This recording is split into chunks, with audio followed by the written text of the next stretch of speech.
আসসালামু আলাইকুম। আসার মিনি কিচেনে সকল বন্ধুদের স্বাগত জানিয়ে শুরু করছি। আজকে আমি নিয়ে এসেছি ডিম আলুর খুব সহজ একটি রেসিপি, বা ডিম আলুর চচ্চড়িও বলতে পারেন। খুব কম মশলায় সিম্পল একটা রেসিপি। গরম গরম ভাতের সঙ্গে খেতে কিন্তু অসাধারণ লাগে, এবং অল্প সময়ের মধ্যে রান্নাটা করে নিতে পারবেন। তো চলুন রেসিপিটি দেখে নেওয়া যাক। আর রেসিপিটি পছন্দ হলে আমার চ্যানেলটি সাবস্ক্রাইব করে আমার পাশে থাকবেন। ডিম আলুর এই সহজ রেসিপি বানানোর জন্য, বা ডিম আলুর চচ্চড়ি বানানোর জন্য, এখানে আমি দুটো ডিম ভেঙে নিয়েছি। আর এখানে আমি দিয়ে দিচ্ছি দুটো মাঝারি সাইজের পেঁয়াজ খুব কুচি করে কেটে নিয়েছি। আর দিয়ে দিচ্ছি ধনেপাতা কুচি। আর দিচ্ছি দুটো কাঁচা লঙ্কা কুচি করে কেটে নিয়েছি। ঝালটা চাইলে আপনারা নিজেদের ইচ্ছা মতো দিতে পারেন।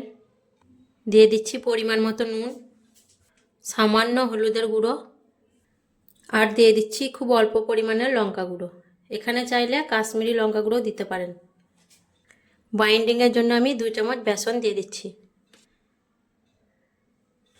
দিয়ে আমি হাত দিয়ে খুব ভালো করে মেখে নেব। এখানে কিন্তু পানি দেবার কোনো প্রয়োজন নেই, ডিমের এই পানিটার মধ্যেই মাখা হয়ে যাবে।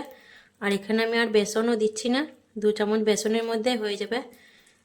তো দেখুন আমি খুব ভালোভাবে মাখিয়ে নিচ্ছি। তো বেশ ভালো করে আমি মেখে নিলাম। এখন আমি বড়াগুলো তৈরি করে নেব।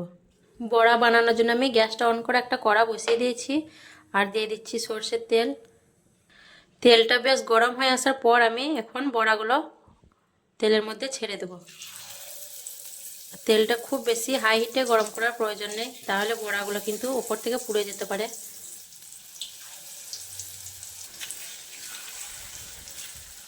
আমি খুব বেশি দিলাম না, অল্প অল্প করে বড়াটা ভেজে নেব। এখন আমি একটা কাঁটা চামচের সাহায্যে বড়াগুলো একবার পাল্টে নেব।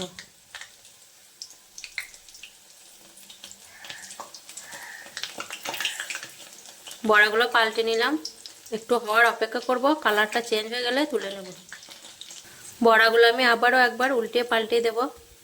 আর বড়ার কালারটা দেখুন চেঞ্জ হয়ে আসছে। বড়াগুলো আমি উল্টে পাল্টে ভেজে নিয়েছি, আর বড়ার কালারটা চেঞ্জ হয়ে গেছে। এখন আমি বড়াগুলো তুলে নিচ্ছি।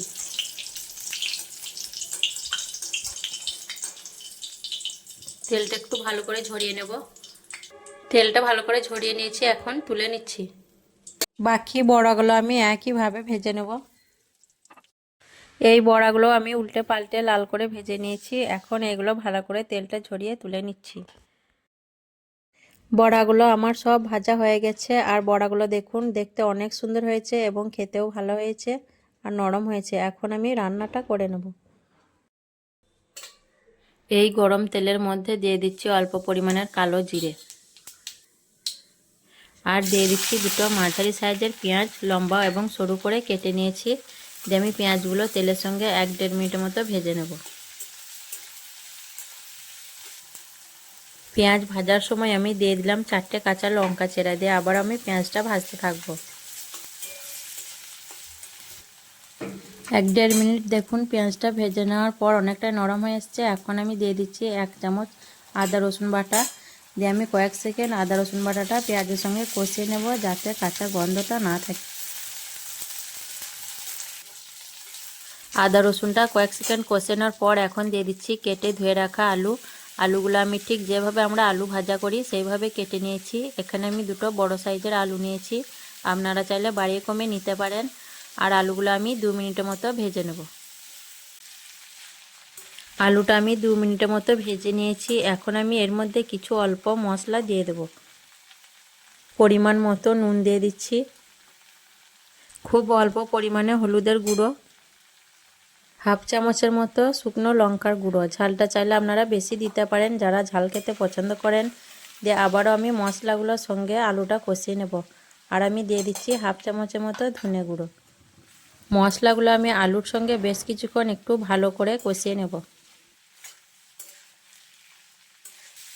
আলু আর মশলা বেশ ভালো করে কষিয়ে নিয়েছি। কষিয়ে নেওয়ার পর এখন আমি আলুটা ভালোভাবে সেদ্ধ হওয়ার জন্য 1 বাটি পানি দিয়ে দিচ্ছি।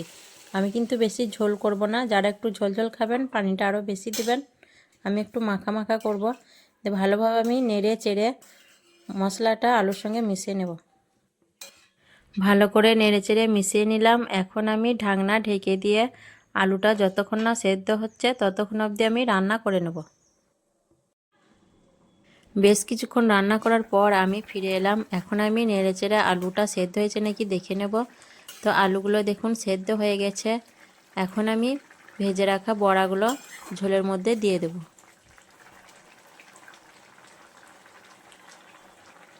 এখন আমি খুন্তি দিয়ে নেড়েচেড়ে বড়াগুলো ঝোলের মধ্যে মিশিয়ে দেব। ঝোলের সঙ্গে বড়াগুলো মিশিয়ে নেওয়ার পর আমি এখন দিয়ে দিচ্ছি ধনেপাতা কুচি। আর এই বড়াগুলো রান্না করতে বেশি সময় লাগবে না। ধনেপাতা কুচি দিয়ে দিচ্ছি। তারপর আমি ঢেকে দিয়ে 1 মিনিটের মতো লো ফ্লেমে রান্না করে নেব। 1 মিনিট লো ফ্লেমে রান্না করার পর আমি ফিরে এলাম। আর তরকারিটা থেকে খুব সুন্দর একটা ধনেপাতার গন্ধ বেরিয়ে এসছে। আর ঝোলটাও দেখুন খুব বেশি হয়নি, মাখমাখো হয়েছে। আর রান্নাটা আমার কমপ্লিট হয়ে গেছে। এখানে চাইলে কিন্তু গরম মশলা দিয়ে নামিয়ে নিতে পারেন, আমি দিচ্ছি না। আর রান্নাটা আমার কমপ্লিট। এখন গ্যাসটা অফ করে আমি পরিবেশন করে নেব। দেখুন খুব কম সময়ের মধ্যে আমার রান্নাটা হয়ে গেল, ডিম আলুর তরকারি বা ডিম আলুর চচ্চড়ি। তো যারা খুব অল্প সময়ের মধ্যে রান্না করতে চান এই রেসিপিটি ফলো করতে পারেন। আর রেসিপিটি কেমন লেগেছে অবশ্যই কমেন্টে জানাবেন। ভালো লাগলে লাইক করবেন, শেয়ার করবেন। আর আমার চ্যানেলটি সাবস্ক্রাইব করে আমার পাশে থাকবেন। তো আসবো আবারও অন্য কোনো রেসিপি নিয়ে। সকলে ভালো থাকবেন, সুস্থ থাকবেন। আল্লাহ হাফেজ।